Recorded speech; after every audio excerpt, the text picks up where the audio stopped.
The Holy Spirit is the only one that can deal with the core sin of separation. And the Holy Spirit is the only one that can begin to convict people of the auxiliary sins that flow from that. And here's the interesting thing.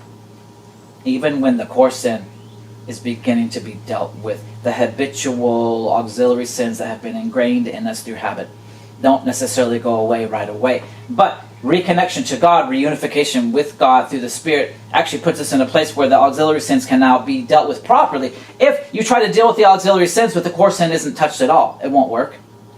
When the core sin is dealt with, it doesn't naturally lead to the auxiliary sins going away, because they are habituated in our thought life, in our feelings, in our body, the way we act, the way we think. So, interesting that we need what? We need the inside of the cup and dish cleansed, and then it will naturally lead to the outside being clean. And this is what Jesus says to the Pharisees when they're so focused on ritual cleansings and outward cleanliness, right? Outward purity. He says, hey, that doesn't do anything for you. So what, as Christians, are we focused on outward purity? Don't do this, don't do that. You should do this, you should do that. No, that's not it.